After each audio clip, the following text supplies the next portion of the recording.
A burning fire sparked by desire, to cling to past wrongs or forgive them, prove your yearning to us or cast them aside.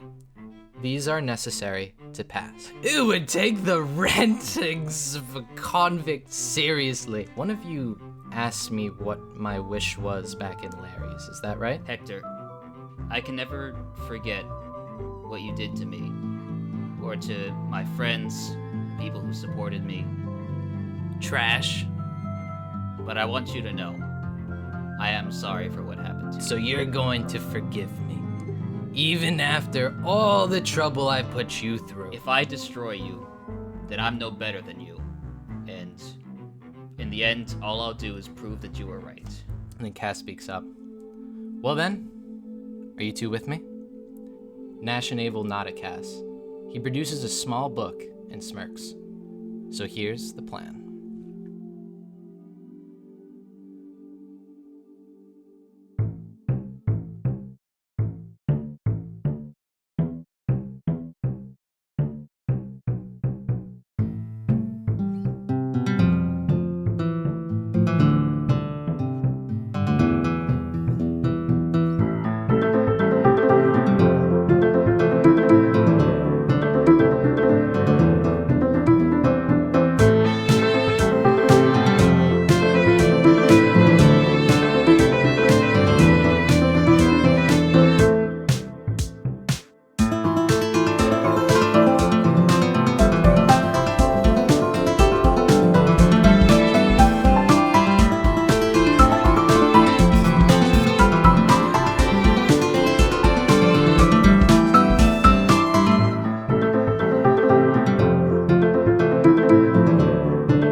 All right, everybody, welcome back to episode 16 of Good Job Adventures.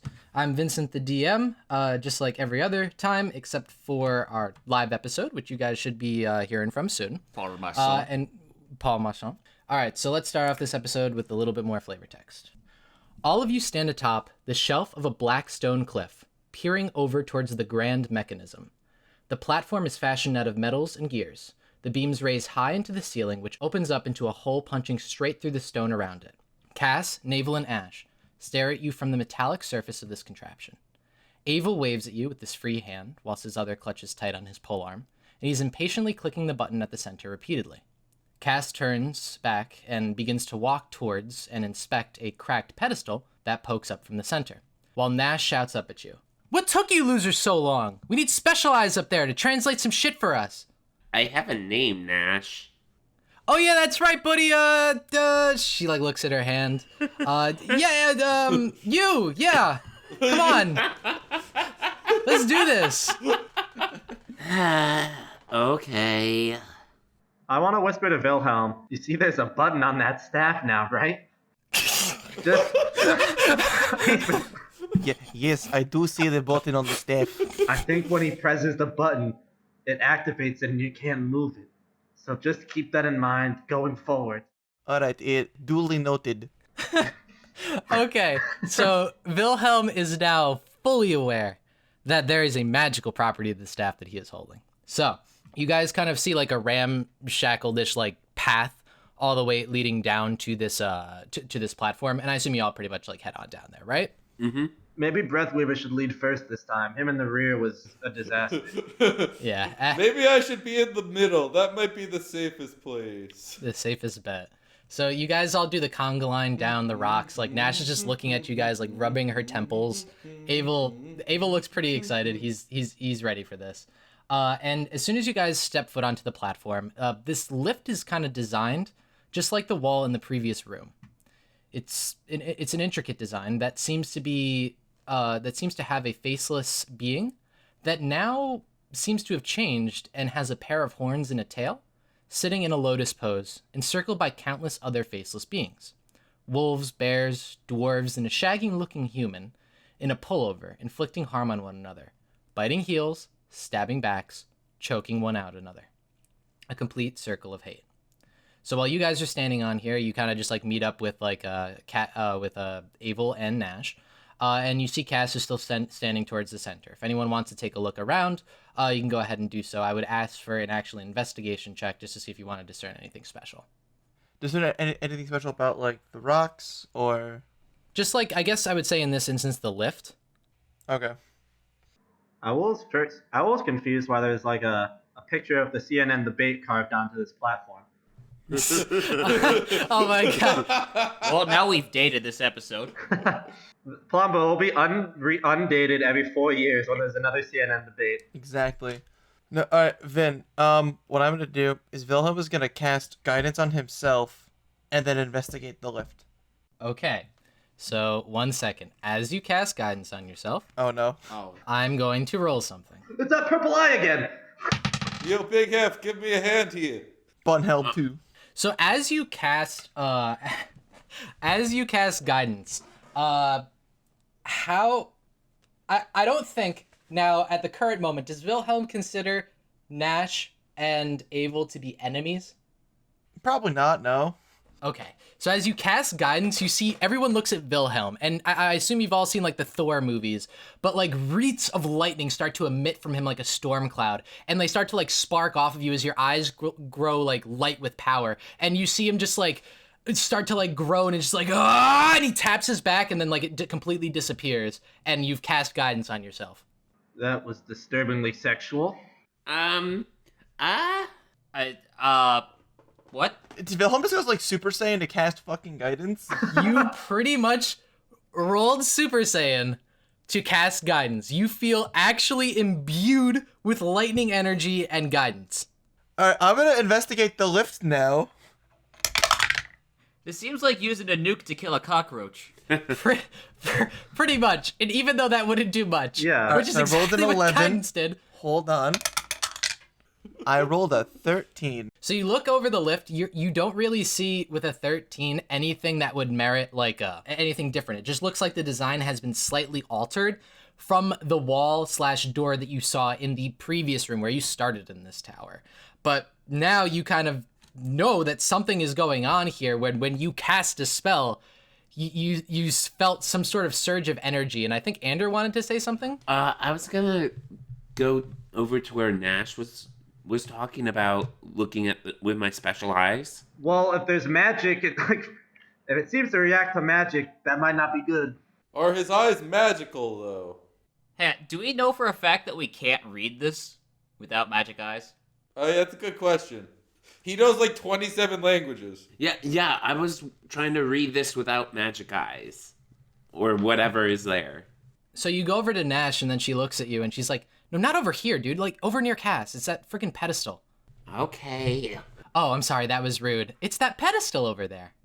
Go on. Go. Get it.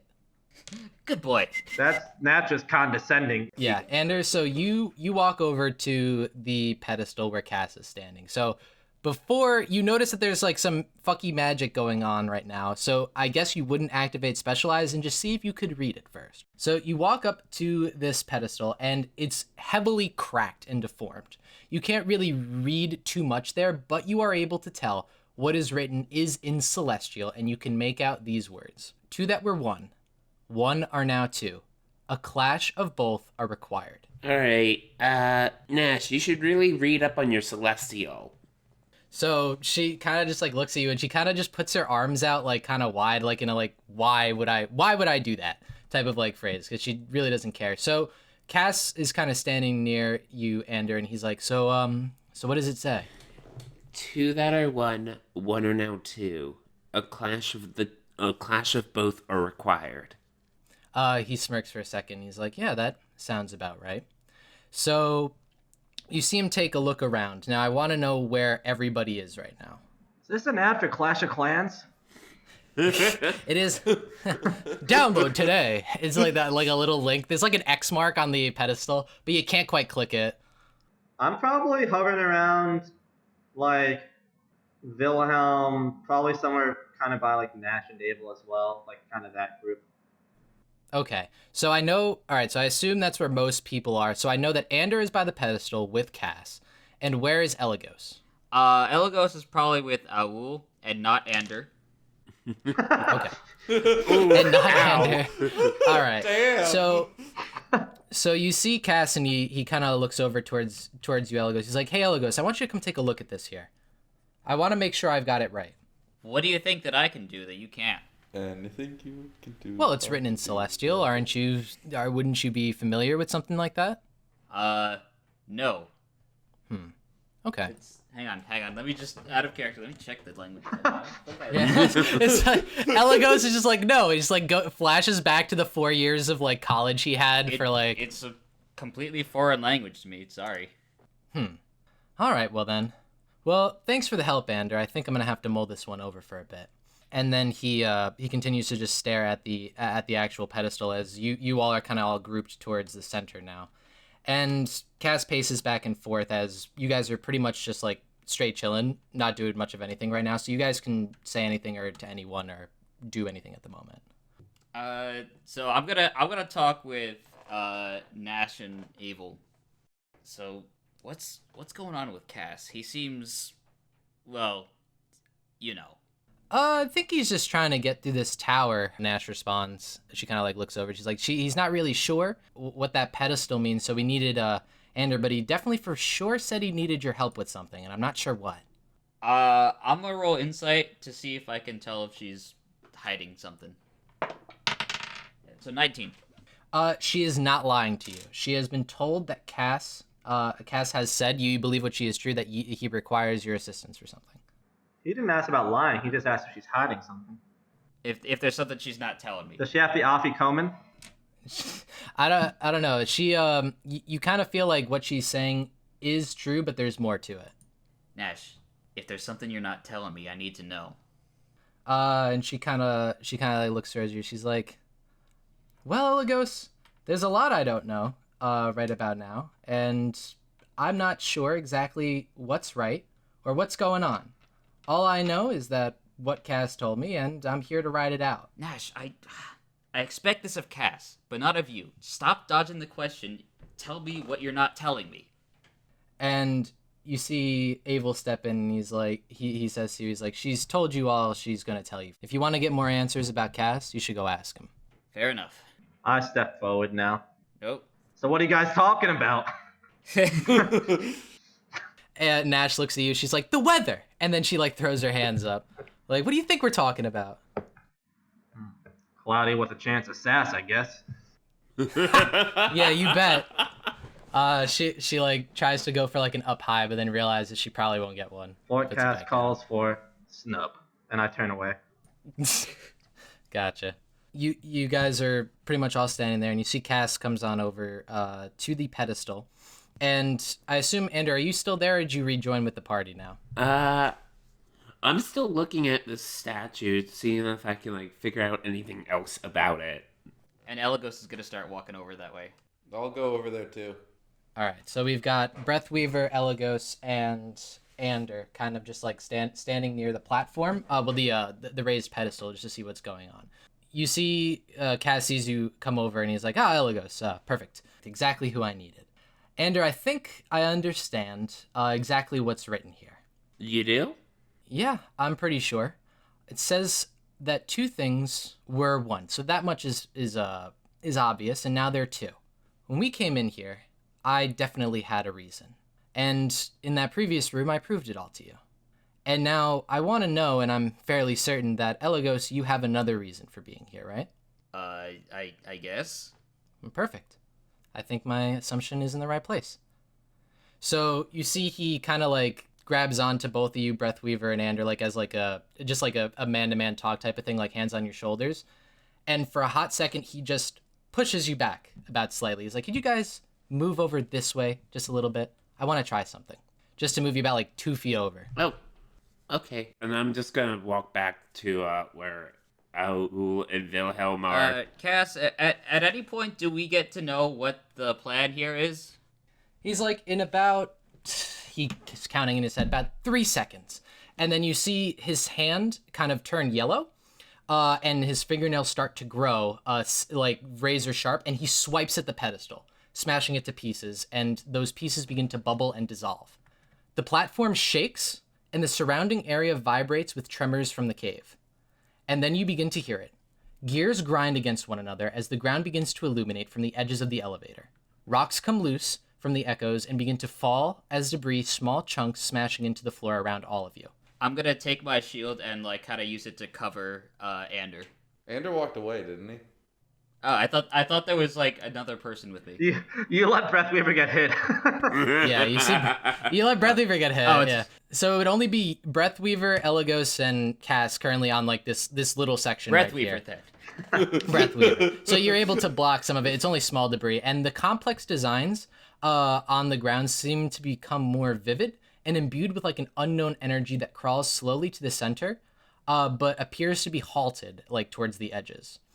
And then the innermost circle upon the tiefling that you all three of you stand right now, the design begins to raise itself above the rest of the platform, and a thick shaft of black crystalline gears appear from beneath the circle and seem to be suspending the center platform, creating a high-pitched whirring as they spin at incredible speed. Sparks fly off of the contraption, sending arcs of lightning to collide with the ground all around you. And at that point, Cass kind of looks at you, Breathweaver, and he's like, I think you're the third wheel here. And he gives you a deft push. You can make a Constitution save if you'd like to resist it. Sure. Why not? 19. 18. You're pushed. Walk up and shove him. Excuse me, I am homeless. I am Cass. He kind of just like pushes you back a little bit, and then you fall off this little platform here. He is very clearly wants to be alone with Elagos right now. Ooh. He's confessing. So you can see that Breathweaver lands Ander, like right next to Ander, where Ander's standing very close to these crystalline structures and gears, and the shaft begins to spin, and larger bolts of lightning begin to strike the ground. And Ander, when you see one of these bolts of lightning strike the ground, very briefly, runic characters appear in the space before a large gust of wind erupts from the location where the lightning has struck. And then the small platform has reached 15 feet high and separates you, Elagos, from the rest of your party and leaves you alone with Cass. Cass kind of looks towards you and he's like, well, Elagos, I think I figured it out. So, yeah. Clash? Of clans? Download now. No. Because I gotta say, I'm not totally on board for this. Well, Elagos, that's perfectly fine. If you want to lay down and die, that's your choice to make. But whether or not you're ready for this, I am. And nothing you do is going to stop me now. At one point, it was you who said, if you're trying to pull something, you had the means to make me regret it. Well, now here's your chance. And he, like, both of his hands start to glow a green sickly yellow, and we're going to roll initiative. Only you and him. I yell up there, give some hurt to 9-inch nails over there, Elagos. Oh my god. The reference flies over Elagos' head as it does not exist in this universe. Oh, that's not good. That's a 2. All right. So we're going to start this encounter with actually the platform. So as the rest of you who are currently not in combat, I still have something planned for you, don't worry. We're going to be enjoying a little bit of a fun mechanic. Ander and Breathweaver are standing very close to the contraption. Nash, Avel, and Wilhelm Owl are standing towards like the edge of this contraption, like kind of dodging rocks at the moment. How many rocks are falling, by the way? Is this like an actual dangerous hazard? This is it's semi-dangerous. It's not dangerous right now, but it will be in the future. I mean, you know, rocks falling has killed parties before. True. It totally has. So at the beginning of this turn, I'm going to be targeting right now. So Breathweaver, I want you to make a dexterity saving throw. The rock is falling on me. Not yet. Okay. I'm making a dexterity save from what then? Just make the roll. 10. He got crushed by a rock. It's happening. So you fail, and as you're attempting to dodge something, you see from the crystalline gears that are suspending this this higher section of the platform, a lightning bolt arcs out and strikes you. You take. I like to think that I'm still like sitting down after Kaz pushed me off the pedestal. You're still sitting down. You're lotus posing. You're really taking it easy as lightning strikes you for 2 lightning damage, and you begin to glow a bright blue. Here, 9 out of 10 people struck by lightning turn into dragons. Dragons. No. So we're going to start it off here now with Cass, because he rolled higher than you, Elagos, and he's going to attempt to strike you with his hand. His 9-inch nails, as one would say. Does an 8 hit? Back God to damn that it. again, Vin. We're back to this again. Yeah, I know it doesn't, but just for old time's sake, a human being. It does not hit. All right, you're able to dodge as he attempts to swipe at you with his claws, and the sickly green glow brushes past your face, and you're able to dodge it. So now it is the end of his turn, and it's going to move into your combat space, Elagos. All right. Elagos, seeing that Cass now has murderous intent, is going to draw his sword. Oh no, it's another stand your ground situation. Duel of the Stand your Fates ground. is playing in the background. Dun dun dun dun. That's not Duel of the Fates. Which one is Helm and which one is Mistra? Let's find out. Since I may not get a chance to do this later, I'm going to cast Searing Smite, rather, now. Searing Sprite. Searing Sprite. It's like that McDonald's Sprite. It's like crunchy. But so you can What? you can What McDonald's have you been going to? the good ones. And why are they still open? All right, so as you cast the Searing Smite, you see the wreath of flames begin to climb out of your sword, and then for a moment, everything stops. Tokyo Tobare! Zawarudo! You literally Zaworld though. And then you can see that there is the ability for you to move to an advantageous position.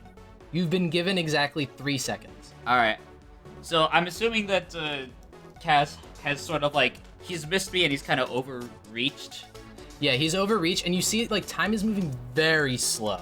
You can see the aura that's around his hand is very slowly crawling over it, and you can see his nails are still growing at a very slow speed. So I'm going to move sort of behind him and to the side so I can strike him at a point where it might topple him. Okay, so you do that, you're gonna get advantage on this roll. As time kind of returns, Cass blinks for a hot second, and then he doesn't have enough time to react as you're about to absolutely bop him. お前はもう死んでる。 God damn it. Hit him. And you get the tinge of fire starts to go over your sword. You're the anime protagonist right now. God. 14. 14. Okay, you're able to hit Cass, so go ahead and make your damage roll. Alright. Oh, I hit him? Yeah, you hit him. Oh, damn. 1d8 plus 3 plus Searing Smite, extra 1d6 fire. Damn. This is gonna be easy. This might gonna be easy. For 6. And he is now on fire. Jesus. Alright. And what's the total damage? What did I roll? 2 plus 3, so 5 plus 6 fire is 11. And he's burning alive. Nice. God damn it. So you're able to deal quite a hefty amount of damage to Cass as you see he just gets struck with the fire blade from his side, and he kind of is trying to pat out the fire on you. Pat out the fire on himself, not on you. Alright, Cass. Have you had enough? And he kind of just laughs a little bit. He's like, nowhere close. And as you've made that strike on him, you both kind of since he's on the ground right now, since you struck him so well, you're going to lose your footing a little bit as the lift kind of jolts. As you notice that the platform that you're all on, everybody is moving upwards, up into the hole, up the 4 shafts, the four sturdy shafts that you are all on. It's kind of acting as if it's an elevator. That'd be a great bringing band you up. name. 4 sturdy shafts. The 4 sturdy shafts. So now on this turn, it's going to be the platform again. So it's going to attempt to make its change. Okay. This is going to be fun. So since Corley got hit with the lightning last turn, he is now a conduit and is going to be struck with the second one. So a spark hits the ground next to you, and it's going to cover the area around you. So it's going to be collectively around you and Ander for about 10 feet. As the spark hits the ground, Ander, you're able to notice a complex system of runes just appear underneath where it has hit the ground, and a gray aura swirls up, kind of surrounding you, and then it recedes. And then moments later, you taste the awful tinge of metal in your mouth. And now I want you to roll a perception check. 18. Perfect. So unlike Breathweaver in the previous episode, you're able to kind of look up and you see a massive chunk of stone actually heading for your location. I'm gonna warn Breathweaver and try to pull him out of the way. Okay, so both of you make dexterity saving throws. Breathweaver, you get a little bit at advantage. Nat 20. Jesus. Okay, so you're able to absolutely get out of there. 11. You roll an 11. That's with advantage? Yup. Okay, so Breathweaver, you kind of get like a little bit of a toe stuck underneath it, and you take only 3 damage from this rock as Ander is able to deftly pull you out from underneath the ground. So you see now that the seemingly vortex of gears is spitting out magic with the ground around it, and everyone now at this point is able to get an initiative in the turn order per se, just as the party. So you guys will be moving after that. So if you guys want to reposition right now or come up with like a battle plan for this, you can go ahead and do so. A battle plan against what? Against this machine that seems to be blasting out like hazardous material at you. Okay. Vin, question: would I be able to cast Bless on Elagos? Is it ranged? It is ranged. Sure. 30 feet. You can cast Bless on Elagos if you'd like. So if you guys can either support Elagos, you guys can support each other. Nash and Avel are currently like battling off rocks that are falling from the ground and like kind of keeping an eye towards the center of the platform. Okay, so the thing with Bless is that I can target 3 creatures. They can get a D4 to attack rolls and saving throws. So who else that isn't Elagos Yes, wants please. to who wants to be blessed? I'll What? take it. I'll take a bless. Sorry, Breathweaver. I actually have a plan for Breathweaver though after this. He's gonna turn into a rock to convince the rocks to attack each other. Oh my fucking god! It's like, no guys, hit them, hit Cass. Dear God. No. What I'm gonna do is Wilhelm is gonna bless Elagos, Breathweaver, and Ander. Sure. You son of a bitch! Okay, Elagos, Breathweaver, and Ander are currently being blessed. Now Andrew can kill better. I'm going to run over to Breathweaver. I'm going to grab his hand to lift him up, like to get him standing up, and as I do, I'm casting Jump on him. Okay, so you cast Jump. So now there's a Jump on Breathweaver and there's a Bless on 3 people. So I'm gonna have to roll this dice twice. First thing that happens is Wilhelm, as soon as you cast Bless, you feel an unspeakable rage as you become, you actually get thrown into a rage that you've only seen barbarians have before. You become resistant to BPS that are non-magical, you have advantage on strength checks and saves, and you have a +2 to damage rolls for physical weapons. It's happening So again. like, Wilhelm Can I just... still cast spells? Yes, you can still cast spells. You've been flung into a barbarian's rage. Now, here's the better part. So Aul...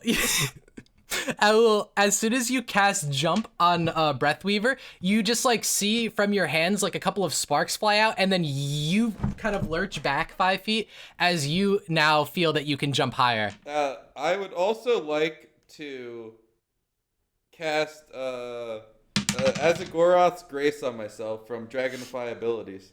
Okay. What does that do? It's basically it's instead of enhance abilities, I called it a Dragonify abilities. It gives me a advantage on Dex checks, and I don't take damage from falling 20 feet. Okay, so you gain this bonus, and then immediately, Breathweaver, you see the air around you kind of like gets thicker, and a mist appears, and you're going to regain 6 HP. And who says vaping is harmful to health? Vin, I have a request. I know that this is an effect of the tower, flavor-wise, but I think it would be really good if, like, every time Wilhelm tried to cast a spell or use magic in any way, he just became irrationally angry. That's pretty much what happened. Like, he just got flung into an absolute rage. You guys have all now experienced some wacky shenanigans via spells, and you see like Nash is kind of like creating orbs of Eldritch Blast to like come around her and deflect blows as like Avel is kind of like smacking rocks out of the sky, almost like target practice. Eldritch Blast is a spell. Would I also be able to do like one quick thing? Sure. What do you got? I'm just gonna cast a Mage Hand. You just want a random effect, you motherfucker. All right, let's see what we got. All right. Oh, okay. So you're casting Mage Hand? Yeah. Holy light radiates from you in a short blast, blinding yourself and enemies temporarily, not allies. So as soon as you cast Mage Hand, you just go blind for like a hot second. So the next time you make an order on your turn is gonna be at a disadvantage for a save. But you have that Mage Hand. You can't see it though. He made a seeing eye hand, which he didn't need until he made You it. didn't. You're able to feel around now. So at this point now, Elagos, we're going to go back up to, well, not necessarily you, but Cass. So, how Searing Smite works is, when you start your turn, you need to make a con save to put it out, or you can use an action to put it out. Okay, so he made a con save and he rolled an 18. What is your That DC? probably, I still never figured it out, but that definitely. All right, beats so it. he's able to pass the con save. Does he take damage though? No, it's on a failed save. Okay, perfect. So he is able to immediately, like, he kind of whips his like weird looking like rags around, and it's no longer on fire. And then Elagos, he kind of just like stares at you and he's like, Elagos, I want to know something. What are you wishing for? You know what I'm looking for, but what do you have to gain? What do you have to gain here in this tower? As he makes another strike at you, but this time you're going to notice that there is some sort of like flying objects around his hand. And does a 16 hit you? It does not. Okay, but I want you to make a Constitution saving throw. That's a 19. Okay, so you take no damage, but you see like slight like black/white like objects floating around, attempting to like get towards your mouth, but they don't. You're able to like blow them away at the last second. And he stands up, like kind of pissed now that he's unable to hit you twice in a row, as the lift continues to bring you all up further into this great hole. So it's now your turn, Elagos. I'm gonna be honest with you, Cass. I was never really a good paladin. I was never good at protecting people, even the ones that I cared about. And he's gonna strike at him. Okay, so go ahead, make the roll. One of the other paladins, Hector, always said that I was too violent. I say as I whiff. As you whiff, what's the roll? It was a 3. It was a 3. So is this too violent? As you roll to damage, and you see as you attempt that roll, you're gonna make another Constitution save. Alright. 18. You pass as like more like spores seem to try to assault you, and you see Cass laugh for a moment. He's like, that much is clear. And now we're actually going to move down to the platform's turn again, where it's going to attempt to randomly target. All right, so lightning is going to launch out towards Aul, and Aul, I want you to make a Constitution save. Oh, that's 20. God damn! So you see like from the ground where the lightning strikes, like you can see like a small orb of light, and then seeing as that you saw Ander get blinded by something very similar before, you close your eyes and like a giant flashbang goes off, but you're unaffected by it. This is the episode where we ruin all of Vin's plans. This is the episode where Vin hates himself. I really do. Since I got a nat 20, can I flavor an additional cool thing? Yeah, sure. So I close my eyes, and as I open them, I see a giant rock about to fall on Wilhelm, and I use my jump to jump like 20 feet in the sky and kick it away. All right, yeah, I like that. Come on and slam! Welcome to the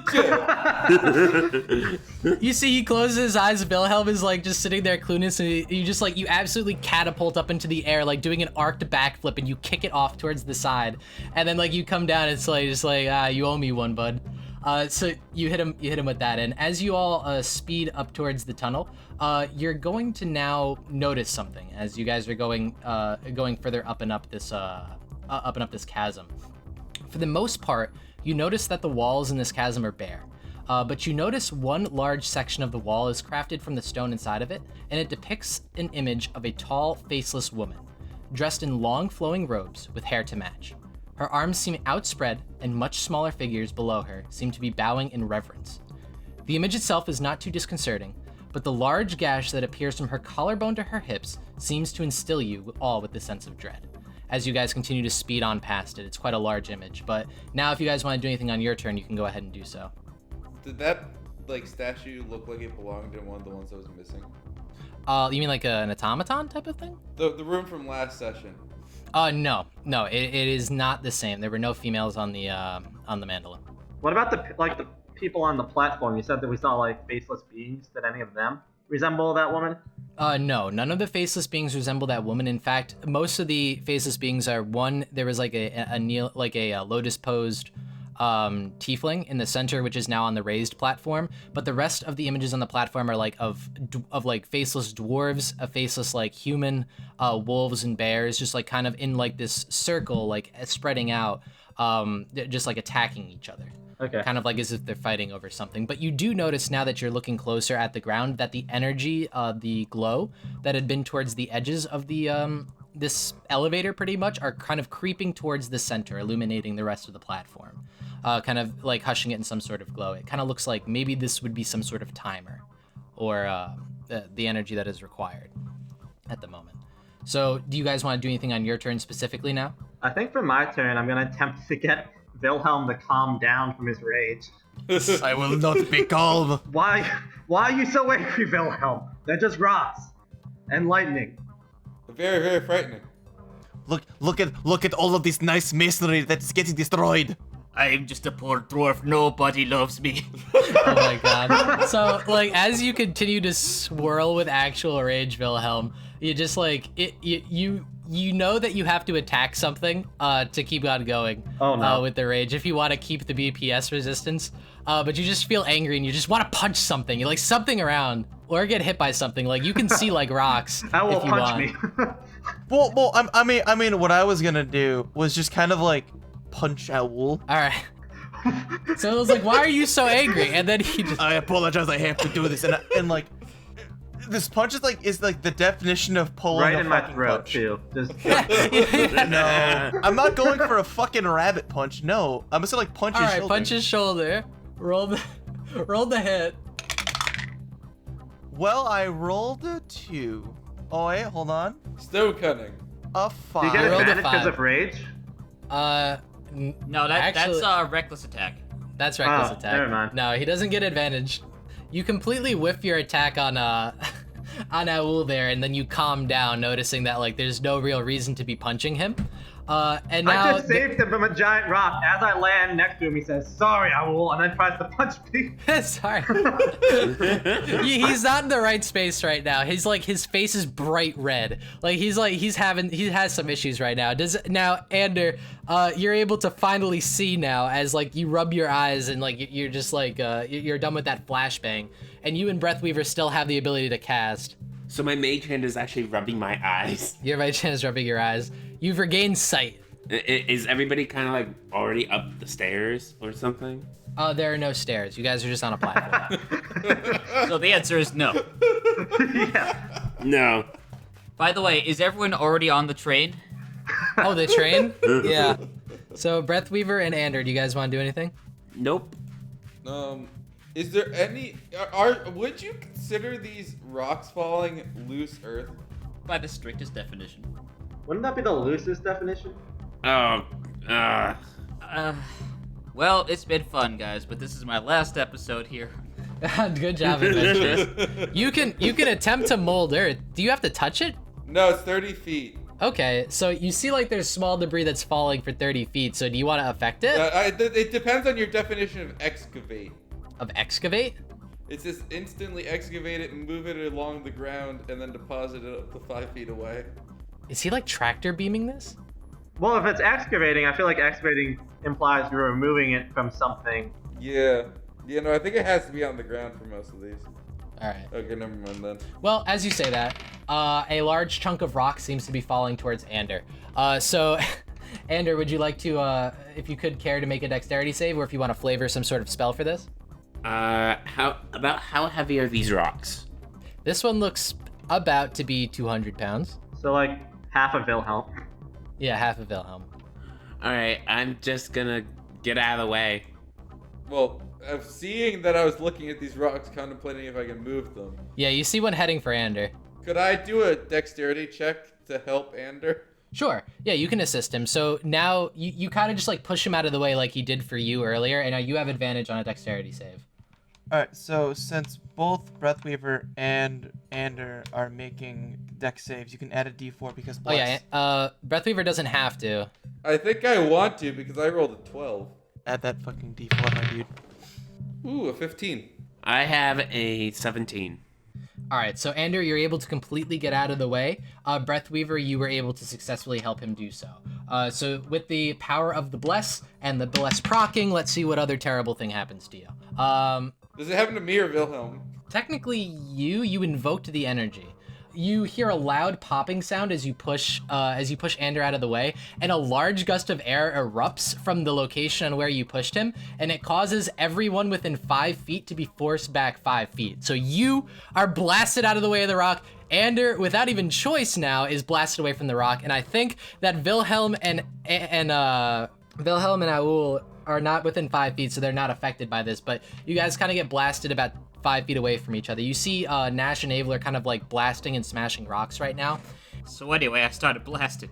Yeah, anyway, I walked in and started blasting. So as soon as Nash is casting the Eldritch Blast, you see the same gray aura that appeared beneath Breathweaver and before Breathweaver and Ander on the previous turn appear beneath both Avel and Nash, and a large rock is going to attempt to hit them, and they're going to make saves. All right, so Avel is able to see this and definitely just like gets out of dodge, and he's like away from it. But Nash, however, is not as fortunate and gets smacked. So Nash is going to, oh my, Die. well, not die, but Nash kind of gets smashed. So Nash is KO'd. Smashing. Yeah, so Nash actually goes down. This giant rock collides with her, and then it's kind of like that. It's kind of like that thing from like Naruto, where like that guy's head hits like the giant rock, and the second meteor comes. She gets knocked out. Like Yeah, she's, you know, you all get that reference, right? you guys have watched Naruto maybe, but yeah, she's knocked out cold as you see like the debris kind of like cracks around the ground. You could see her just like passed out on the ground. At this point, we're gonna move into Cass's turn. So Cass kind of just like gets up after these spores seem to surround him, and he talks to you again, Elagos, and he says, "You're satisfied enough to have friends and move on. You don't have a grudge. Why are you even here? You said you're violent, but I don't see any source of that, besides you striking me now. But this is what I want." And he attempts to hit you again, but this time he's going to cast a spell. Avada Kedavra. So he casts like this. Sorry, go ahead. This like small, like you see like a small spark emits from his hand, and you're going to make a Constitution saving throw, and then I'm going to roll for random magic. Unlimited power. Sub's 5, but I'm gonna add my d4. Okay. This is, even if I roll the max, it's not going to save me. Actually, I rolled a 6, because +1, so 6 plus 3. Does a 9 save? Does an 8 hit? No, it does not. So you, for the moment, are blinded and deafened. Oh, actually, no, blinded or deafened. Sorry, you're blinded. So you're blinded for the moment as he's cast blindness and deafness on you. And as he's done so, you hear since you can't see anything anymore, you hear like a loud rage sound, like almost like a World of Warcraft bloodlust pop, and you kind of heard the same thing coming from Wilhelm earlier as he is flung into a barbarian's rage, and he like there's veins popping from his head, and you're unable to see this right now, but I'm describing it, and he is now like available to keep on attacking you in some sort of range, but you are now blinded, and since you used your bless, hilariously enough, you also feel time stop for a moment, as like you just hear like him yelling, and it's kind of like paused briefly, and you remember the exact same feeling. So now it's your turn, and you can make a Constitution saving throw on your turn to see if you can break out of this blindness. All right. Well, here's the thing. In my infinite wisdom, I put my d20 back in the bag with the d4, so give me a second. Okay, my infinite wisdom. In your anger, you killed her. All right. So con save. That's worse. So that was a You 4. can bless again. Can I use bless again? Yeah, Yeah. well, yeah, you can. You can keep using bless. It's as many times until the minute's up. I think you know what I'm gonna do instead. All right. So I know the time is stopped, and I hear that he's coming at me. I think what the move is to just put my shield in front of me and just like run forward as like fast as I can and just try to, like when I was fighting Raggy and I just put all my weight into his pelvis to knock him down. I'm going to try to like knock him down before he gets enough energy to strike me. You hear Raul yell, Elagos, break his roots! Oh my god. So you go ahead, do that. You make this roll at disadvantage. So I guess this would just be a strength or athletics. Can I use athletics? You know what? Yeah, you can use athletics. Sweet, I get +4. Now he gets to make one, and a barbarian's rage at advantage. Oh no. Oh no, I don't hit. 4 plus. Ooh, well now I guess I may as well bless. Jesus. 4 plus 2, 6 will not hit. Actually, wait, no, hang on. 4 plus 4, 8 plus 2, 10. I'm guessing it still misses. 10 still misses, but let's see if this helps you. Oh, Jesus. So, Elagos, you, in your blindness, you attempt to strike him. And then as you do, your vision becomes clear as wreaths of lightning emit from you like a storm cloud, and your eyes go Thor, and you're able to see something now, and an absolute storm cloud comes out of you, and lightning veers onto Cass. So roll 2d8. Jesus. All right. 2d8. That's 9. So you deal 9 lightning damage to Cass as he's struck with lightning, but he's able to, in like the attempted trade, to shove you back further, and you're going to take 6 bludgeoning damage as he kind of just like kicks into your shield with the collision that you were attempting to do, even though you just Thored. But now it's actually going to be the machine's turn again, into the same order with everybody else, and it rolls. Yikes. Okay. So this one's going to be centered on Wilhelm. So Wilhelm, beneath you, you're going to make a dexterity check as you see from the ground a small seed appears and starts to spread out and vines wildly. He's getting Jumanji'd. It's going to be a dexterity save, and it's going to be you, and it's going to be Aul, since you guys are within the same like target area. 12. You fail. 18. Yeah, you're able to successfully like use your jump to get out of the way as Wilhelm is now ensnared on the ground inside of roots. Is this like the entangle spell, Yeah, basically? pretty much. Or So you've Okay. currently been entangled and ensnared by this. So Abel is continuing to smash rocks. No procs of wild magic have come off of him quite yet. But now you guys kind of have your turn set up to do something. So I would say, Wilhelm, you're just going to be able to roll to get out of here with a Constitution save, and the rest of you can do free actions. Could I roll like athletics to try and get my way out? Or... No, this would be a dexterity. Sorry, I said combat. This would be a dexterity saving throw or a dexterity check. Sorry. Okay. I disagree, but all right. That's a 3. You are still ensnared. Can I Your check turn on is forfeit. Nash to see how Sure. her status? You can go ahead and check on Nash. Roll medicine, I guess. All right, medicine. That was a 9. You're able to tell that she's passed out, but it doesn't look like she suffered serious trauma yet. Okay. She just took like a blow to the head, pretty much. I guess I'll stay over there and try preventing any rocks from hitting her. I was gonna just walk over and heal her, but I'm still gonna do that. I'll cast Cure Wounds on her. Okay, so let's. And I'm thinking, how do you breathe life? Obviously, CPR. Are you gonna spit on her? Are you gonna do mouth? Are you gonna kiss her? Don't do that. Oh my god. Real quick, how old is Nash Well, again? all right. So let's see what you roll on that. I heal her. Nash should That be 16. Seems I heal her 12. All right, let's see what happens. Apparently. Well, no, you don't. Because Does he heal himself 12? Yeah, he does actually. I don't as need it. As I rolled the 3, I the don't spell need it. backfires and lurches. So you attempt to lay hands on Nash to heal her, and then like you just feel like the magic Why on did you you. put it that way? It's lay hands is like the paladin spell. We but just see you- Breathweaver lean in, kiss Nash, and then look much more vital as Stop. he stands up. Stop. Stop. So, oh dear God. FBI, open up! She's 18. I think she is Oh, 18, but that still does not she make is it much 18. better. Yeah. So at this point now, we're going to head back into Cass's turn. So he's a lot angrier now and he's going to he's gonna just start like shouting at you, Elagos. He's like, "You think you're here to save me, Elagos? You don't even know why I'm here. You think I'm here for revenge? You stand here in my way? No, you don't know a damn thing." And he's just going to keep on attempting to strike you with his now hand. He's going to make it yellow again, and a random effect is going to pop, and he hits you this time for 18 with an 18, which I assume is your AC. And he deals 9 acid damage to you as the claws kind of like dig into your armor, and you're also going to let's see what the random effect is. He actually hits himself.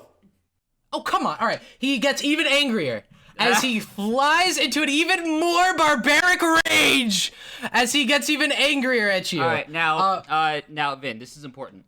Has it been roughly a day since the tree fight? Yes. Okay. In that case, I'm going to play. I'm still blinded, but I'm just gonna I'm gonna place my arm on Cass, and be like, Fuck you. It's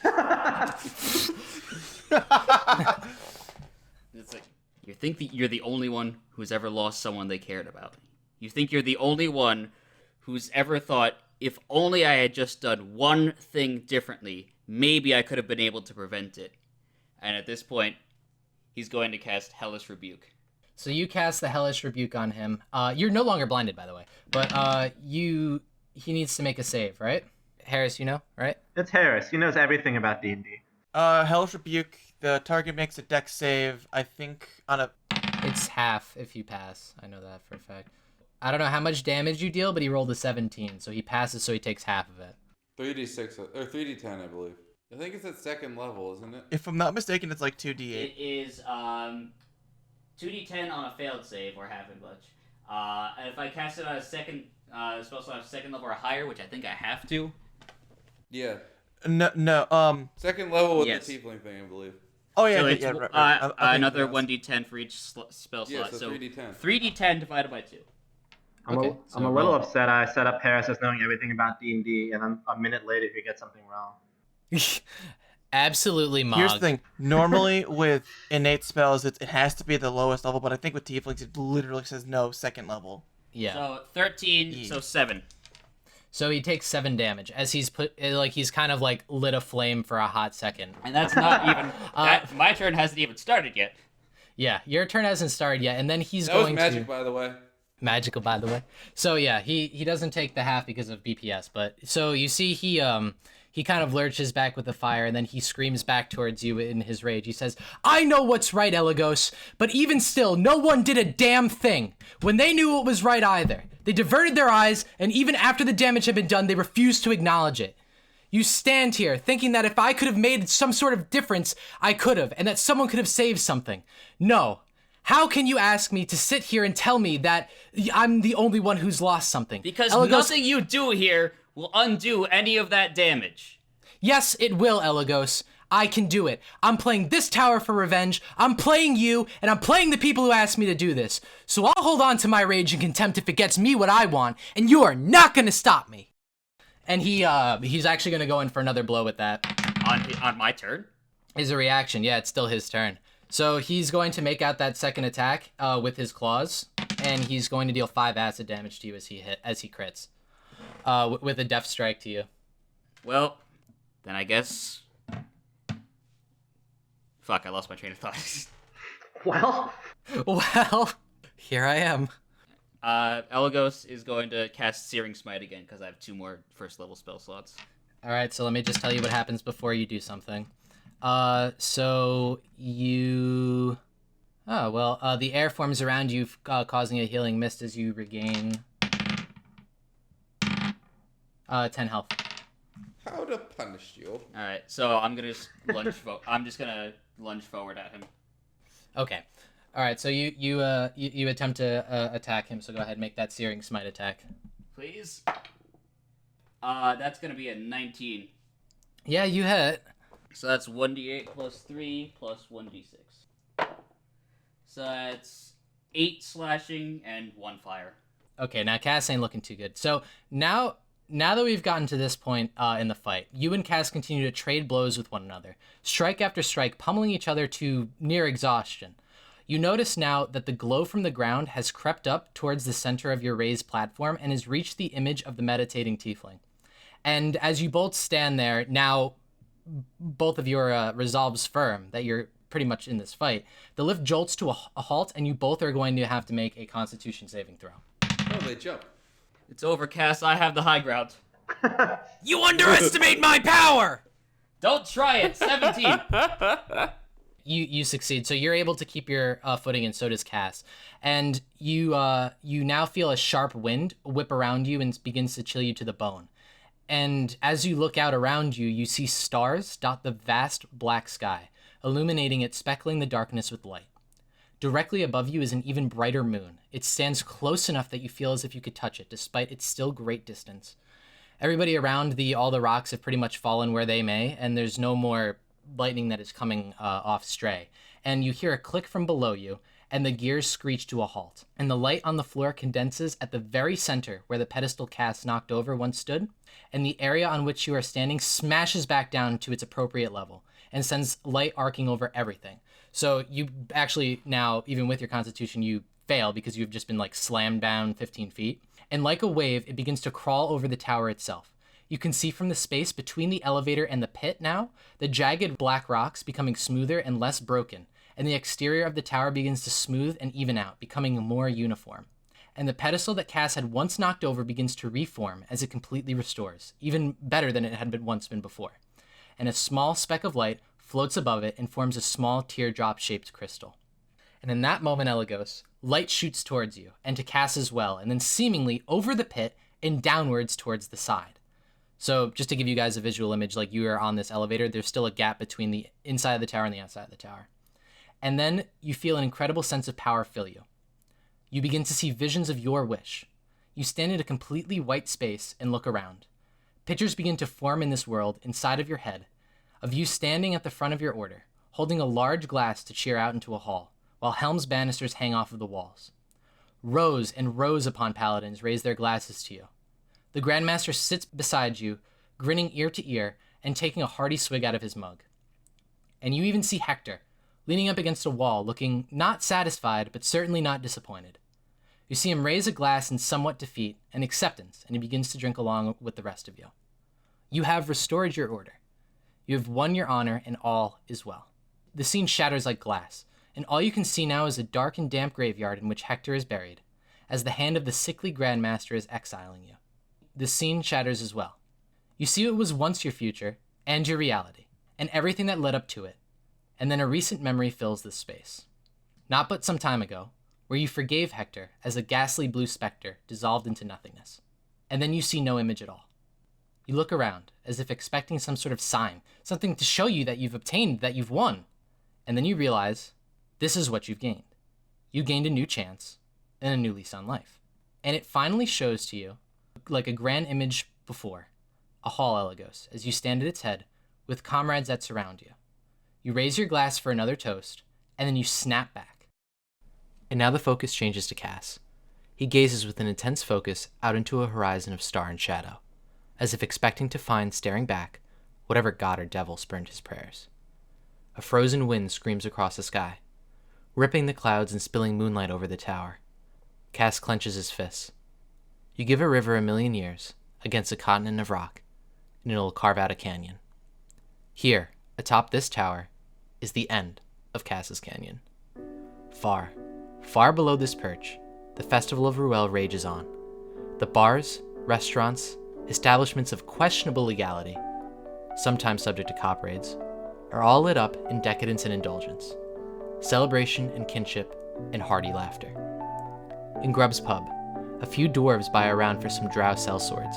The steins quickly empty as stories flow fast and the mead even faster. They trade tales of better times with worse people, of the scars they've won and the fights they've lost, and decide to tackle their next adventures together. In the beast shop, a gnomish bard honors his late wife with a ballad he plays before a quiet crowd. By the song's end, every patron is crooning along with him. In the dusk till dawn, an orc, stood up by his date, starts a conversation with a lonely bartender, that lasts from sundown to sunup. People celebrate tonight as if the world might come crashing down at any moment. This is life in Ruel, and if this life had been offered to Cass, he wouldn't have been so willing to rebuke it. But it wasn't, so he was. He stares back down into the tower, watching it reconstruct itself, and feels inspired. He too is ready to be healed. As a kid, he watched his mother drink herself to death, a face marbled with mead collapsing into the night, rising again every morning. He remembers her final night, poking the cold of her hand, not knowing, never knowing, if she'd warm up again. He wished she wouldn't. He was made to steal and sneak for her, to lie and to fight. She broke him, and then she left. When he finally watched her be planted, he hoped to himself no flowers would ever grow atop her. He hoped he was the last remnant of life her body would ever beget. Cass was there too, years later, when Ro passed. In her eyes, he saw a woman with a lot of love left in her, grabbing gently in his hand the delicate warmth of her own. She was buried behind the orphanage, and Cass himself planted the seeds that became her rose garden. He watered it often, trimmed and shaped the flowers, and covered them up come winter wind. He would lie in the flower bed sometimes, hoping there was some sort of meaning to the act. Something, anything beyond him. These roses were a part of him. They were his namesake, Castile, and he loved them more than anything else. None of this was fair, but so little is in this world, he's come to realize. No matter what he did, he felt no accomplishment. He felt no relief, and he continued to hate. His perseverance was sustained only by his loathing. He took his growing anger out in various ways, on various people. His friends were like strangers, and his strangers he considered enemies. As his profile grew, eyes of all kinds fell on him. In time he learned to hide. Blending in was easier than standing out. But the right eyes, he soon came to learn, you needn't hide from. Hell, you couldn't hide from. Through these eyes, he saw wondrous things. The unholy birthplaces of weaving liches, the ruins of civilization wiped out overnight by eldritch horrors. He saw lost worlds, and he saw some places that maybe shouldn't be found. And he saw which doors can open and which towers can rise. And as his wish appears before him now, he doesn't see anything grand or profound. He just sees a single woman, her hand outstretched, her smile understanding all that he's been through. He sees in her the Ruel everyone else had denied him, and then the vision vanishes. Things were taken from him, he thinks in a fury. Hell, all of it was, and he was going to take it back. He was going to win. You see the promise of your wish and your future, and then you see the teardrop, beckoning you to your fulfillment. It imprints those images of a promise to be fulfilled. And in that moment, you also see Cass come back too, and he reaches out with an alarming speed, almost as if to grab the teardrop. And Elagos, I assume you're going to do so as well. Yep. All right, so make a dexterity check. Ooh, that's bad. It's a 13. Yeah, well, you beat my 10. So Elagos, you're able to grab the teardrop away from Cass, and you now have it within your possession. And pretty much everybody right now, you're all standing towards the edge of this platform. Cass and Elagos are now within like an acceptable reach. They're like no further than like 20 feet in front of you. And Cass sits there looking defeated on the floor. Cass, I'm sorry. What happened to us, both of us, should never have happened. We don't have to forgive and forget, but we do have to move forward. And then you see kind of just like swipes out towards you, and he says, "You have not won yet, Elagos. I've not come this far to lose to you, and I still have my ace in the hole." And you see in that moment he kind of drops open his mouth to a gape, and it seems as if his jaws unhinge, and you hear the same ear-piercing scream that you had heard many times inside of this town. And then, momentarily, you hear the bending of metal, and look behind you to see 8 tips crushing the edge of the platform. And with that, you hear more gears begin to turn, and a yellow light stares at you as a hulking massive machine with a singular eye covered in moss and foliage climb from the side. Its torso is relatively small and rectangular, with roots spreading into its core, but its limbs are massive, each about the size of one Elagos. Gears are exposed from its joints, and seem to creak wearily as the vines choke at them. A small tree seems to be growing out of the top of it, growing larger. Pipes line its legs and expel steam backwards as the machine shambles forward to the call of its user. Get the stone at all costs! And now, we're going to roll another round of initiative. This is for everybody now. Do we know what side Abel's on or no? Avel is currently just standing on the opposite side of this, just watching this shit happen. Menacingly? He's standing near you guys. You don't know what side he's on right now. Okay. Oh boy. I rolled an 18. I also got an 18. Oh no. Oh no. Then it 18. happens. Did you get that What'd you one? I got it at one. I got a 6. We have a 17. 17. Okay, that's actually fairly good from everybody but Elago. Oh So yeah. let's- Oh, thank you. A 6 is not Thank you. good. I mean, Vin, question. Is Bless still in effect or no? no, you should be good. Maybe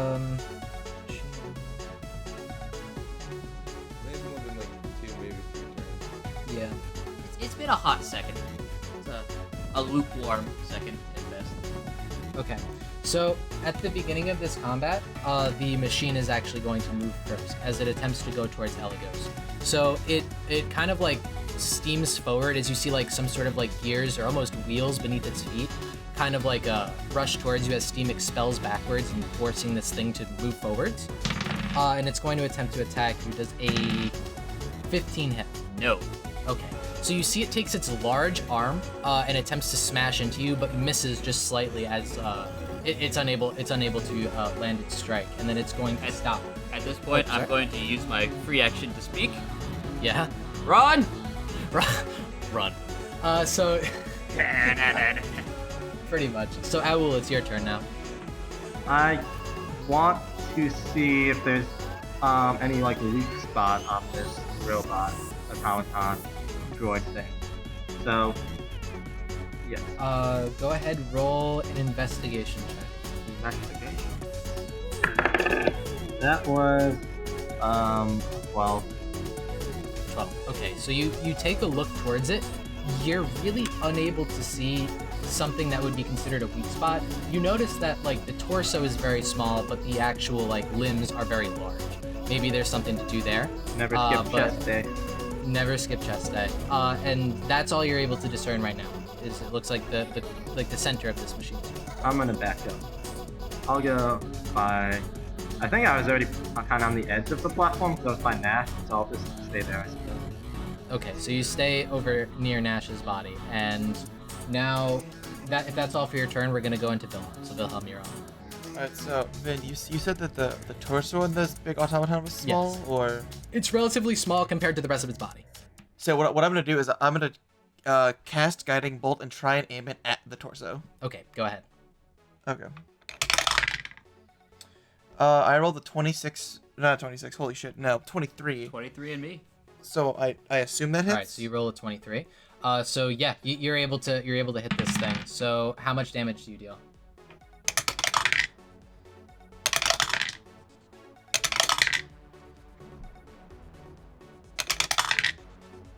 $10. So you see this bolt of light actually just flies out of Wilhelm's hand and strikes the exact core of this machine. You see it kind of spills over. It doesn't necessarily pierce this body armor, but you see like a small dent has been left inside of its torso as it's taken this hefty amount of radiant damage. Is there anything else you can do? For now, no, but quick question. Is this made out of metal? Yes, you can tell. It is made out of metal. Duly noted. All right, so now it is Anders' turn. I'm gonna Eldritch Blast the stupid machine. Okay. Does it count as bloodthirst if the thing doesn't have blood? Maybe. It has oil. That is a 23. All right, Wilhelm. All right, so yeah, you're able to hit. Did I already make a 23 and me joke? Yeah, you did. Now it's 23 and we. Yeah, 23 and we now. So go ahead, make that strike. Alright, and I'm great. I dealt 1 damage. You see how absolute Eldritch Blast just whiz past Don't like you the have air. the thing that like adds your charisma to it? I don't think he does. No. Oh, I thought you took that. Oh, yes, I do. Yeah, you're right. You right. You're right. So it's 6. So you take So now the Eldritch Blast comes out weak. It whizzes around, and then as it's about to hit, it kind of like gets larger and then smacks the torso. So light energy and dark energy have now hit this automaton as it kind of like lurches back slightly, but still is attempting to attack Elagos here. He's kind of like pretty much ignoring the rest of your smacks. So is there anything else you can do, Andrew, at the moment? Nope. All right. So then it's going to be Abel's turn. And Abel is going to run in between both you, Elagos, and the automaton, and attempt to like set up like a defensive like position to prevent you from being hit by it. And he looks towards Cass and he's like, Cass, this is wrong, stop! And he begins yelling towards you, and he clicks the button to kind of keep the to keep his staff in like an arc so that this automaton can't smash down on you with its hand any longer. He takes up a defensive stance for you, Elagos. And that's going to be the end of his turn right now. And you've got Breathweaver. Okay, so how far away is the robot from me? I'm standing by Kaz about. Sorry, I meant Nash. I healed Nash last. You're standing near Nash. The robot is about 30 feet away. And how many people in a direct line to the robot are between me and the robot? It would be Elagos and Abel. If I move... You can angle yourself to not hit them. So you will expend all of your movement, but you can do so. Okay. And then I take a deep breath and 30-foot line, 5 foot wide of fire comes out like a dragon's breath. Okay. So you're breathing fire onto the machine, right? He's raging against the machine. DC's 14, and that is absolutely terrible damage. That's so bad. It's 3d8 and I rolled a 6 total. Disgusting. It takes fire damage, but it's okay for now. You can say. The DC save, Dex save 14. Okay. So it makes a Dex save 14. Let's see what we got. This thing is not good at Dex. Yeah, it fails. Okay. So it takes a whole 6 whopping damage. Oh, that's hot. Oh, that's hot. That's spicy. That was a second level spell that did the same amount of damage As Anders Eldritch Blast. So now it's going to be Elagos' turn. Oh boy. I just gonna go. Abel, what are you doing? Get out of here. This place is coming down. And Abel kind of just like turns back to you. He's like, "This isn't right. I'm going to try and make this right, Elagos. Let me help you." Is the place coming down? I thought everything stopped falling. No, everything stopped falling. The place is not coming down. All right, so redo that line. Abel, what are you doing? Get out of here. And Abel kind of just like turns back to you. He's like, "This isn't right. I'm going to try and make this right, Elagos. Let me help you." All right, so Elagos is gonna kind of come up to Abel, like shoulder to shoulder with him, put his shield up, and say, like, "I'm not letting you take this thing on by yourself." All right, and then Abel kind of just like grins at you and like starts to like brace himself even further for like more attacks. I should warn you, I've failed to defend most of the people that I've tried to, but you know, first time for everything. Yeah, and I've kicked your friend's ass. Enough of the short talk. Let's beat the shit out of this thing. I missed. You missed? Yeah. What did you roll? 3. Well, 3 plus 5, but So, it's an 8, isn't it? Yeah, that's bad. yeah, it's an 8. So now it's the machine's turn. So the machine is going to attempt to strike at you now, Elagos, and it's going to have disadvantage. Let me roll this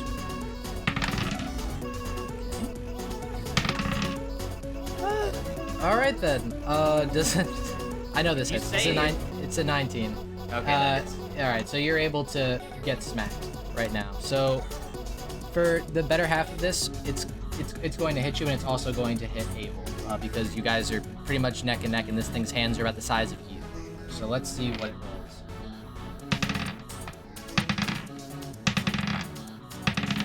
Oh god, that's a lot of dice. What the fuck? All right. It rolls a 4. As it 5 damage. No, you. How much health do you have, Elagos? How much damage do I take? I will tell you that it deals 26 damage as it comes crashing down. Well, it deals enough to knock me out. All right, so Elagos goes down, and so does Abel, as you both just get slammed by this behemoth. I wanna slam. And welcome to the jam. So as soon as Elagos passes out from the actual, quite possible brain injury he suffered now, The teardrop skids over to the opposite side of the teardrop falls out of his hands and skids towards the side of the platform. As it's about to actually head over towards the edge of the tower and fall off, you all see from the side of this cliff some small figure run past over to the edge and snatch it up. And in a second you hear, "I got it!" and a small voice exclaims, and you see a small dwarf holding up the teardrop in its hand. Oh shit, it's Wilhelm. The scene changes now to Mina entering the tower with all of you. She dives beneath the murky water, frantically distancing herself from the crowd, and resurfaces behind an outcrop of rocks, jutting through the water near the room's back. This was much harder than her first job. At least with that one, Cass told her what she'd be expecting, what to do, where to go. She narrows her eyes at Elagos. That blue weirdo better pay up. She waits for the room to clear, then she mimics what she had seen you all do. She touches the door, fog rolls in, and after slapping the visage of one of her bullies, the door behind her opens. Exiting through a green portal, she clings to the shadows, watching the party noisily advance far down the hallway. When she sees the collapse of the staircase spanning the width of the chasm, she contemplates leaving and giving up. After all, this was above her pay grade, which as it turns out was only 1 gold. But she steels her resolve and maps out the terrain. It wouldn't be an easy climb, but the rocks on the lefternmost edge of the cavern were close enough together for her to jump across. She's afraid. The spiraling dark below sends chills down her spine. Every jump she makes threatens to be her last. She wishes she had some help, her sister Nash or her friend Aul, but she resolves to do this on her own. She was tough, and her spirit could never be crushed. And eventually, she catches back up to the two parties, watching in the distance as they inspect the platform in the center of this hollow tower. As soon as she sees an opening, she descends and hitches onto the platform side, wedged between a small hole and some intersecting girders. And she begins to rise with the platform, clutching to the metal tightly, watching Cass's vicious strikes and hoping her tiefling employee isn't killed before he can pay up. She even sees someone, a human, who resembles that horrible dragon Aul conjured on Main Street. He's even uglier in this form. She lets out a small sigh of relief that she ate no lunch, as she's certain it would come back up. Then, as if laying eyes on this horrible human dragon figure invokes some sort of divine punishment, a bolt of lightning crashes on the metal floor right above her. Luckily, her small yelp is drowned out by a crushing rock, acrobatic changelings, and Wilhelm's fat, dwarven rage. Then the platform jolts to a halt. A light overcomes her, and a vision appears before her. She sees her sister, Avel, Cass, all the other kids in the orphanage, and they're all listening to her, and playing with her, and she was happy. She hears a skittering across the surface of the platform above, like a marble being dropped, and feels compelled to find it and claim it for her own. As she pulls herself over the edge, she sees it, rolling slowly in her direction, a single teardrop, asking to be picked up. So she does.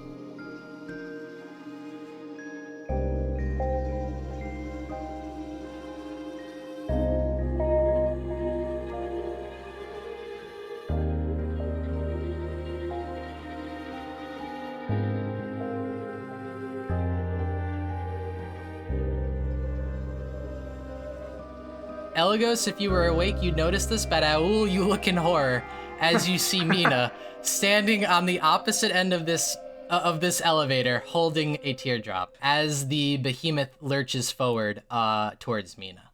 Oh, jeez. Can I? There's a turn order, by the way.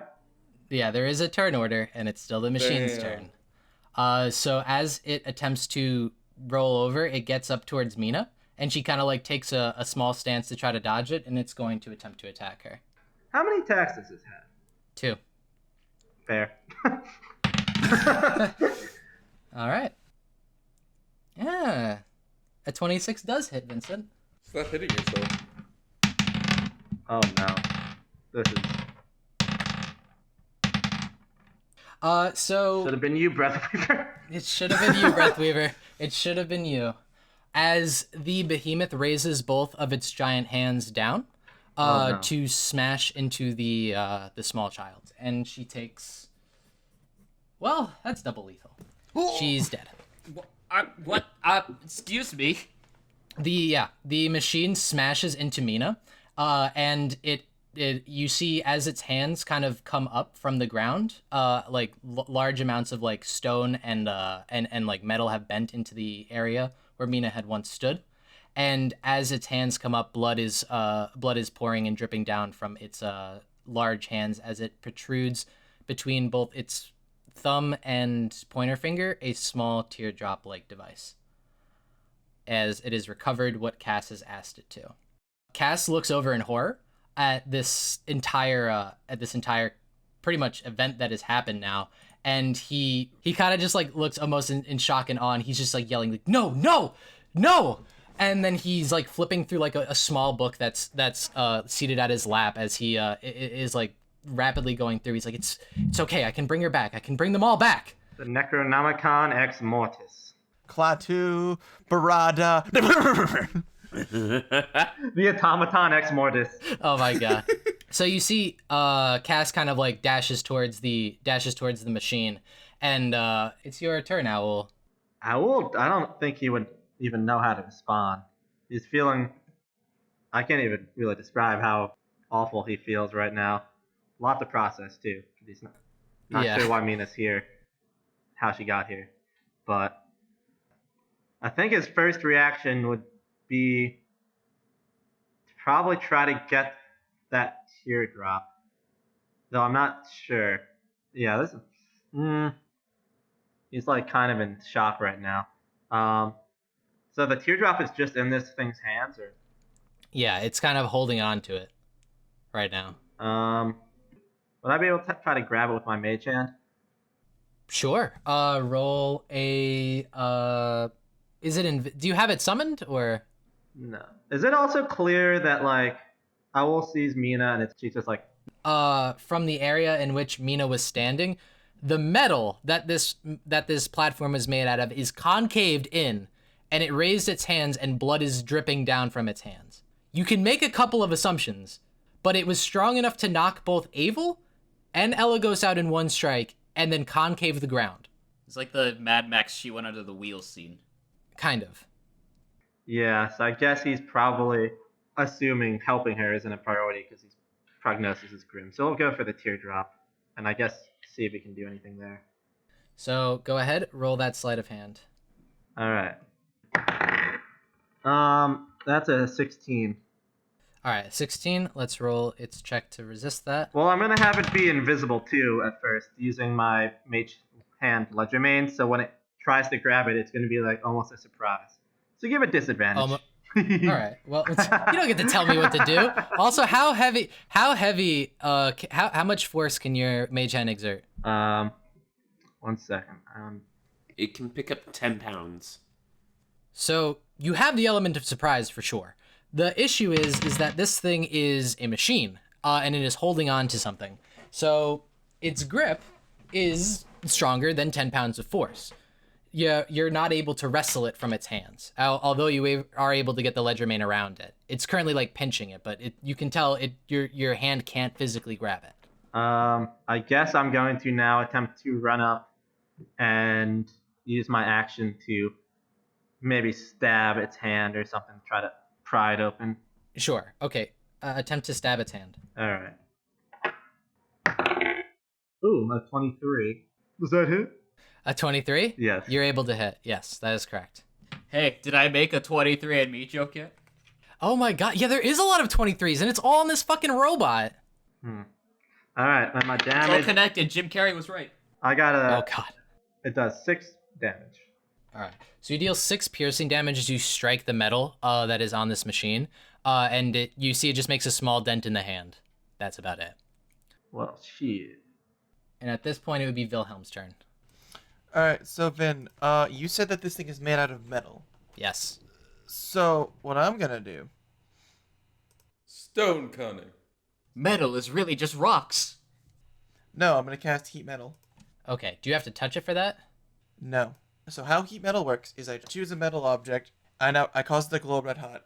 Any creature in physical contact with the object takes 2 d8 fire. Until the spell ends, on following turns I can use my bonus action to like make that damage proc again. And then if a creature holding the object takes damage, they have to make a con save, otherwise they drop the object. If they don't drop the object, they have disadvantage on attack rolls. The object is the metal, right? In this instance? Well, yeah.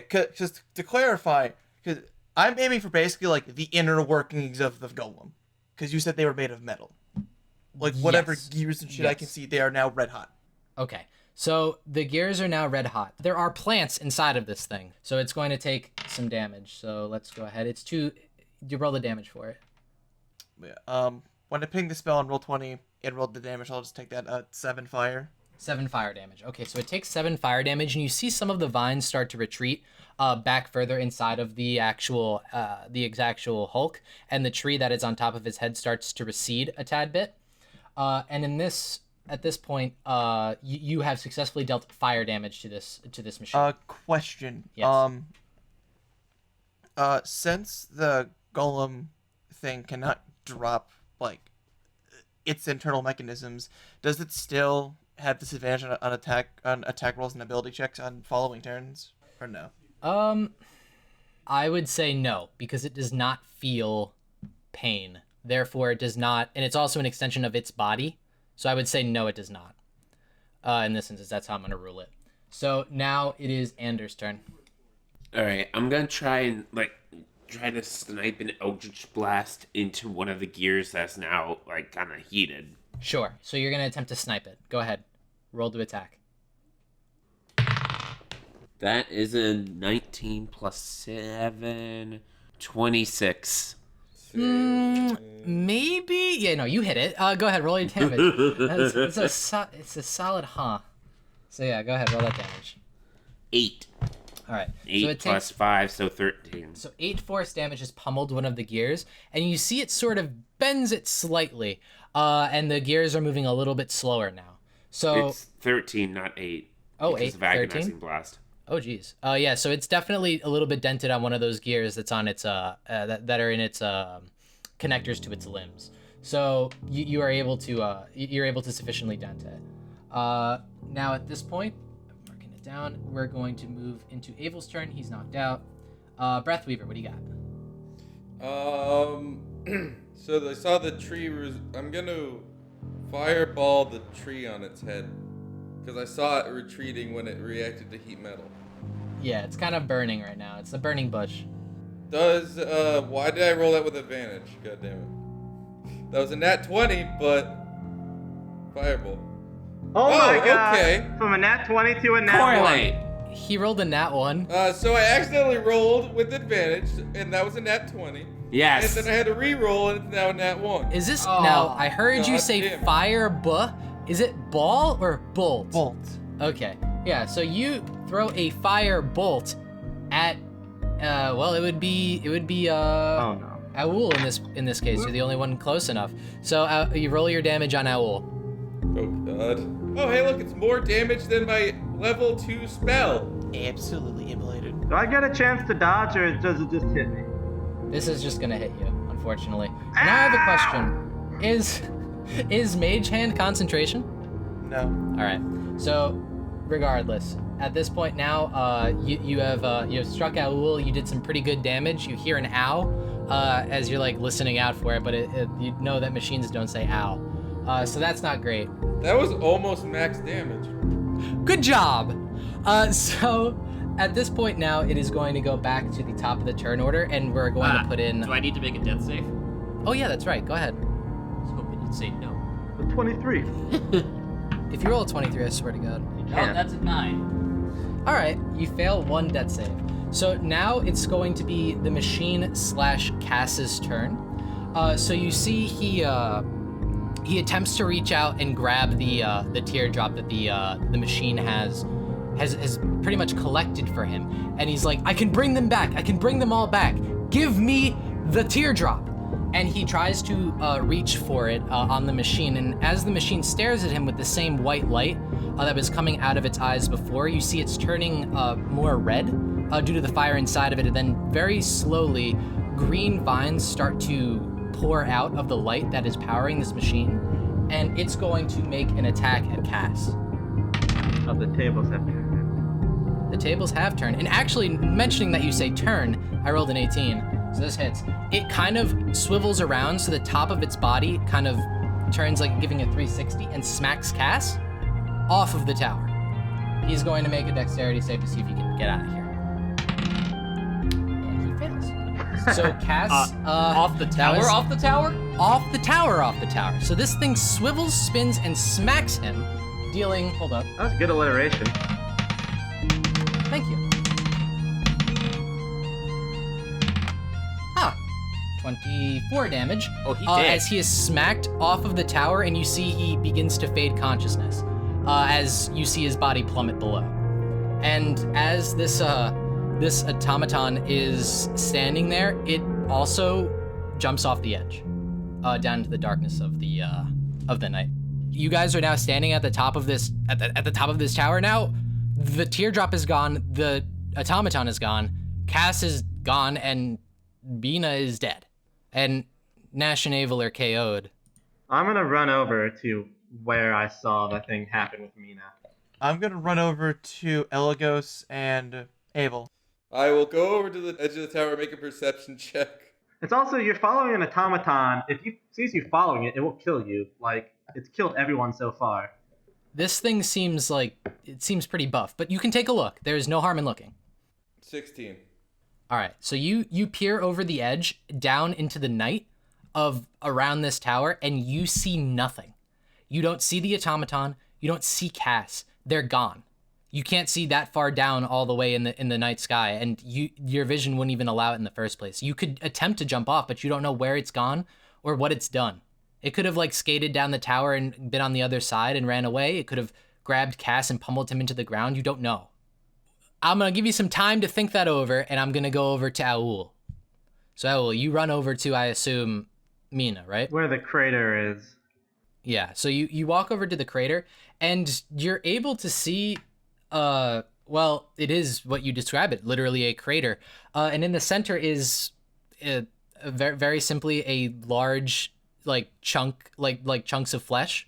Blood has spilled over the entire section of the crater, and lying softly there is a robe that seemingly dissolves into a hat, which places neatly upon the entirety of the carnage. Oh no. I was like crying right now. Oh god, no. How? It can't even form words. So Aul is distraught at this point, and you walked over towards Avel, right, Wilhelm? I said that I was gonna go over to try and like stabilize them. Okay, so roll medicine on both of them. All right. Fuck. That's an 8. Okay, so you roll an 8, and who was that on? That was unable. All right, he fails. Yeah. All right. Seeing as how that doesn't work, Velma is just gonna cast Cure Wounds on both of them. Cause I know I have sufficient spell slots. Do you want me just to roll like the Yeah, healing for each? That's fine. You heal them. Elagos is able to rouse and come up, but Avel is still knocked out, unfortunately. What am I at as far as hit points? You are at 1 HP. Whenever you're healed, it doesn't matter. All right. In my instance, you're gonna come up with 1. All right, Elagos Right now. is gonna rouse, and then he's going to cast because I think I still have one. I have one more first level spell slot. I'm gonna cast Cure Wounds on Avel. Okay, so he's already been healed, but you double heal him, but he's still knocked out for some reason. You can't quite place it. But is he stable? He seems stable. He seems stable right now.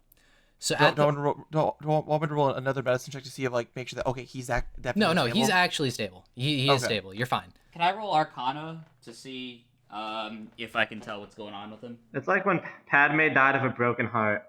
Oh my god. Sure, you can roll Arcana to see what's going on. We'll with have to act quick if we want to save the babies. him. Well, I think that ship is hit. That's 19 plus 1, 20. All right, so 19 plus 120. So you roll an Arcana check, and now you're inspecting the area of Abel. So what you see is a smashed staff. So you look at the staff that he had been holding, and you notice this to be a oh god, what's the name of it? An immovable rod, and it's completely broken in half and shambles on the floor. You inspect Abel and you see that everything seems to be fine. He's breathing, but he seems to be knocked out due to an additional cause. By putting 2 and 2 together, you can see that this golem struck him with the force to break through his immovable rod, which would likely have released some sort of magical energy and back onto him in a dip. He's kind of in a comatose right now. He's immovable. All right. Elagos is gonna kind of take him on his shoulders in like a fireman's carry. Okay, so you fireman's carry on to over on Abel, so he's over your back now. And as you guys peer around, you see that where Nash was, there seems to be like something kind of like hunched over in the rubble of the rock there. Ander, I think you would probably be the one for this, so you can go ahead, roll some perception or walk over, do whatever you want. I'm gonna run over there and check. That is a 15. All right, so you roll a 15 just to take a look, and you see Nash, but it's kind of weird. Like, her hair looks far wilder than before, and you can see when you stare at her into her face, her eyes are completely deep red, and you alone can see like on her back like a red hulking demon just standing over her with like its hands over her head, kind of just like blocking sight, and you see it kind of like smirks at you before it disappears. And then almost instantly after that, from her yellow coat sprout 2 demonic wings that give a good flap and propels her into the air, and it flies off into the night. Can I roll Arcana or his? Can I roll something to try and determine what that creature was? Can I roll what the fuck? I got a 23 on the what the fuck? I swear to God, if you roll a 23, I'm actually gonna. Oh wait, what skill is this? Arcana. It would be what the fuck. Just roll what the fuck. All right. Arcana. That is a 19 on the what the that's fuck so close. plus Arcana. Wait, and plus Arcana would be 24. Oh, that, Thank God. You're so close. We're so close. I know. Bro, if you rolled a 23, I would have told you what it was. You got a 24, you overshot. But, all right, yeah, so no. was You it. are able to tell that this was like, well, very, very much a demon. You see that it is some sort of pact that she's made, and it seemed to have been protecting her from something, as it was covering her entire face, and brought her away from the tower.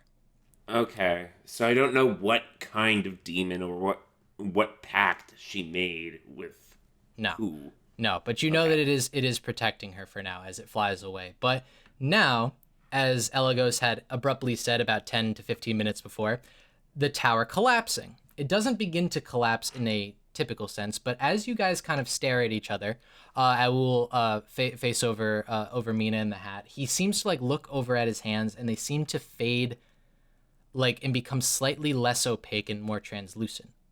You guys all kind of like look at yourselves and the people that are around you, and you see that you're kind of fading in and out of reality at this point. You can see like you're becoming like less physical. Oh, did I stop my dad from dancing with my mom? No. Oh my God. No, you did not. And as you guys kind of like look around, you see the tower itself becomes more translucent as you look down at the ground that you're currently on, and it's becoming less and less clear. Well, more and more clear, less and less solid, and you guys seem to be like kind of closing out of existence as this tower seems to sink more into the ground as it seems to be fading away. You can surmise as much as the thing that was powering this tower and had been taken away is now gone. You all are just standing there, kind of. Do you have any ideas what you're gonna do? Well, first let's get out of this tower, and then maybe chase after that whatever that thing was, that machine. we can't leave. Mina is here. Mina's here? Yes, we need to. Can anyone? Wait, where's Mina? I'll just like doesn't even respond. So as you guys are here at the top of this tower, you see you're trying to think of some sort of way, I assume, to like get out of here, get what you need to get out of here, and bounce. But it seems fairly hopeless. You guys are stuck at the top of this like this like fucking 10 to 20 story building. It's and you're beginning to fade fast. And as you guys are kind of just staring around looking for some sort of exit, you peer over the side of the tower, I think, Breathweaver, and you see something incredible. You see 2 massive wings begin to launch upwards, and a giant house /bar is being propelled into the air. What? And over the edge of this tower, you see a familiar sight, the Chillin' Dragon. Except this time, the dragon is awake. Green eyes like emeralds piercing through all of you. And then the door swings open wide, and there stands Larry. And he says, "What the heck are you guys doing?" Oh, they fly now. "Yeah, I bet you guys have seen a bar crawl, but not a bar fly. You guys gotta get out of here." And he opens up the door a little bit further, and he's like, "Go on, let's go." Andrew's gonna kind of jump in. I'll follow. Wilhelm will follow suit. Yeah, Elgos will take Abel and he'll take up his the remnants of his immovable rod, and he'll look back to make sure Owl is following. Owl is not following. He's still kind of in shock. And All right. So you see Larry yell over to you. He's like, "Get in here! Come on, let's go!" I walk over. It's like, we have to go. I'm sorry. we can't just leave her here. And you see, and like the second that you say that, "The hell you can't!" And you see Larry kind of like whistles up to the dragon, and it pulls the bar forward over the top, and he's going to reach and attempt to grab you, to get you inside of the bar. You too, Eligos, just as like a helping hand. Are you attempting to resist this? I want to see if I can grab. She's kind of just like, not to be crude, it's kind of In just pieces. Yeah, and to shreds, you say. Yeah, To shreds, you say. To shreds, you say. I will attempt to grab the hat. All right, you're able to grab the hat as Larry picks you up like a small kitten, and throws you inside of the bar. Eligos, I assume you grab his open hand as you're willing. Yeah. And he throws you both inside of the bar. And as you guys begin to fly away, you look back outside of the window as the tower begins to recede back into nothingness, as the ground that it was standing in quickly repairs, goes back to normal, and then disappears from sight. Well, fuck. Thanks for listening to this episode of Good Job Adventures. If you like what you just heard, be sure to let us know by rating the podcast on your preferred listening platform. For questions about the cast, business inquiries, or if you happen to be in the market for a getaway driver, just a normal driver who drives not away from crime, contact us at goodjobadventures@gmail.com. For everything else, follow us on Twitter at GJAdventures. Thanks again. We'll see you next time.